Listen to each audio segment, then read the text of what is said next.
Concern has been expressed about the fact that cow's milk contains estrogens and could stimulate the growth of hormone-sensitive tumors. Concern that the consumption of dairy products could both promote the conversion of precancerous lesions or mutated cells to invasive cancer and enhance the progression of hormone-dependent tumors. This was initially postulated based on suggestive population-scale data, like this: a 25-fold increase in prostate cancer in Japan since the war. What was happening to their diets during that period?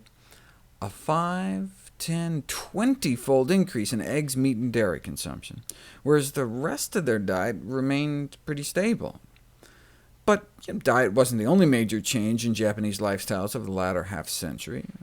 Similarly, even though countries with higher milk consumption tend to have more prostate cancer deaths, and countries with lower milk consumption fewer deaths, there could be hundreds of confounding variables, but it certainly does spur interest in studying the possibility. This recent study represents the other extreme, controlling for as many factors as possible by just isolating prostate cancer cells out of the body in a petri dish and dripping cow's milk on them directly. They chose organic cow's milk because they wanted to exclude the effect of added hormones and just test the effect of all the growth and sex hormones found naturally in all milk. They found that cow's milk stimulated the growth of human prostate cancer cells in each of 14 separate experiments, producing an average increase in cancer growth rate of over 30%. In contrast, almond milk suppressed the growth of these cancer cells by over 30%. But just because something happens in a petri dish or a test tube doesn't mean the same thing happens in a person. It's just suggestive evidence that can be used in a grant application or something to get money to study actual people.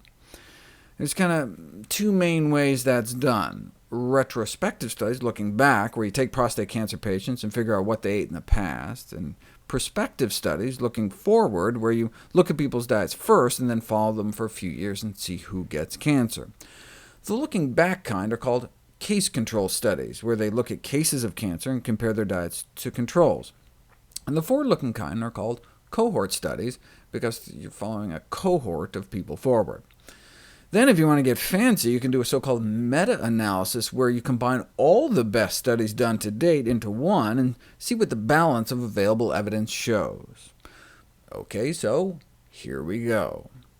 The latest meta-analysis of all the best case control studies ever done on the matter concludes that milk consumption is a risk factor for prostate cancer. And the latest meta-analysis of all the best cohort studies ever done also concludes that milk consumption is a risk factor for prostate cancer. An even newer study suggests that milk intake during adolescence may be particularly risky in terms of potentially setting one up for cancer later in life. Despite hormone-related cancers being among our top killers, as pointed out in the Journal of the National Cancer Institute, we simply do not know which hormones and how much are in the food we ingest. More effort has been directed at the investigation of illicit use of designer steroids by Olympians and ball players than to the investigation of the effect of dietary hormones on cancer and other diseases that affect millions. A proposal is therefore made to monitor levels of steroid and other hormones and growth factors in all dairy and meat-containing foods, though to date this has not been done.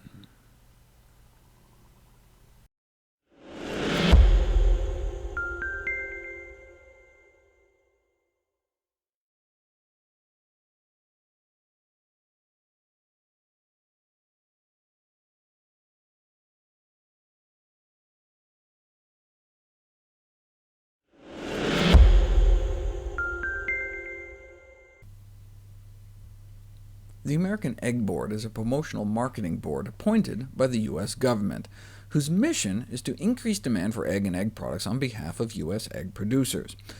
Now, if an individual egg company wants to run an ad campaign, they can say whatever they want, but if an egg corporation wants to dip into the $10 million the American Egg Board sets aside for advertising, because the board is overseen by the federal government, corporations are not allowed to lie with those funds. What a concept. Which leads to quite revealing exchanges between egg corporations that want to use that money and USDA on what egg companies can and cannot say about eggs. Thanks to the Freedom of Information Act, I was able to get my hands on some of those emails. Of course, a lot of what I got looked like this. Please note a number of items about our Salmonella Crisis module. Any questions? Or even better, entire sheets of paper that literally just said this. That was the whole sheet of paper. Our tax dollars hard at work. But check this out. This is some egg company trying to put out a brochure on healthy snacking for kids. But because of existing laws against false and misleading advertising, the head of USDA's Poultry Research and Promotion Programs reminds them that you can't couch eggs or egg products as being healthy or nutritious. See, the words nutritious and healthy carry certain connotations. You know that food is actually good for you. But because eggs have the amount of cholesterol they do, plus all the saturated fat, the words healthy and nutritious are problematic when it comes to eggs. This is the USDA saying this. However, the USDA helpfully suggests you can say eggs are nutrient-dense. Wait a second, why can you say eggs are nutrient-dense but not nutritious? Because there's no legal definition of nutrient-dense. You can say Twinkies and Coca-Cola are nutrient-dense, but legally, you can't say something is nutritious unless it's actually nutritious. So for example, the egg industry wanted to run this ad calling eggs a nutritional powerhouse that aids in weight loss. The USDA had to remind the industry you can't portray eggs as a diet food because of the fat and cholesterol content. In fact, they have nearly twice the calories of anything that can be called low-calorie. Nutritional powerhouse can't be used either. Fine, the industry said, they'll move to Plan B, and headline the ad, Exceptional Nutrition. Nope, because again, given the saturated fat and cholesterol, you can't legally call eggs nutritious. So the ad ended up find true satisfaction, and instead of weight loss, they had to go with can reduce hunger. USDA congratulated them on their cleverness. Yes, a food that when eaten can reduce hunger. What a concept. You can't even call eggs a food relatively low in calories. Can't say eggs are low in saturated fat. They're not. Can't say they're relatively low in fat. Can't even call them a rich source of protein because they're not. It's illegal to advertise that eggs pack a nutritional wallop. Can't truthfully say that. Or have a high nutritional content. You can't say eggs are nutritious at all. Can't say nutritious. Cannot say eggs are nutritious. Sometimes you have to tell the industry a few times.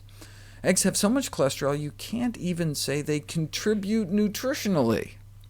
Can't say eggs are healthful. Certainly can't say they're healthy. Have you seen how much cholesterol there are in those things? Can't say healthy. Can't even say eggs contribute healthful components. Since you can't say eggs are a healthy start to the day, the USDA suggests satisfying start. Can't call eggs a healthful ingredient, but you can call eggs a recognizable ingredient.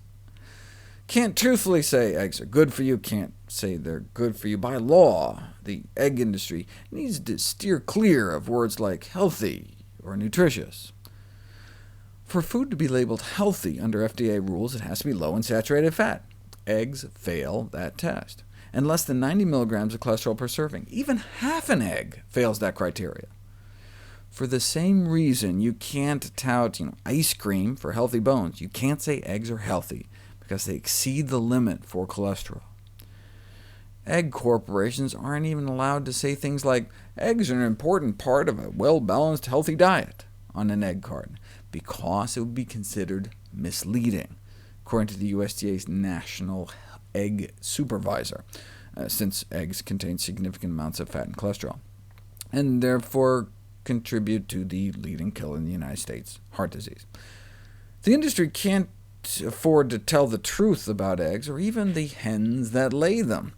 The industry crams 5 to 10 birds in cages the size of a file cabinet their whole lives, but when providing footage to the media, the American Egg Board instructs, do not show multiple birds in cages, they look too crowded and open us up to activist criticism. In other words, do not show the truth. Not only is the industry barred from saying eggs are healthy, they can't even refer to eggs as safe. all references to safety must be removed, because more than 100,000 Americans are salmonella poisoned every year from eggs.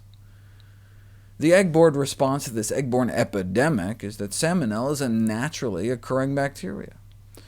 The egg industry didn't think that should necessarily be the key message, fearing it may be counterproductive by implying there's no avoiding salmonella in eggs aside from avoiding eggs altogether. That's why the American Egg Board can't even mention anything but eggs cooked hard and dry. No soft-boiled, no over-easy, no sunny side up, because of salmonella. The American Egg Board's own research showed that the sunny side up cooking method should be considered unsafe. And because of avian influenza as well, not just salmonella, in light of bird flu viruses, eggs must be cooked firm. The VP of Marketing for the Egg Board complained to the USDA, saying they'd really like to not have to dictate that yolks are firm. What about some Washington Post articles saying running yolks may be safe for everyone except pregnant women, infants, elderly, or those with chronic disease? Turns out that was a misquote. They can't be considered safe for anyone. Instead of safe, you can call eggs fresh, the USDA Marketing Service helpfully suggests, but you can't call eggs safe. You cannot say eggs are safe to eat, can't say they're safe, can't even mention safety, can't say they're healthful. All references to healthfulness must be deleted as well. Wait a second. Eggs can't really be called healthy? Eggs can't even really be called safe? Says who? Says the United States Department of Agriculture.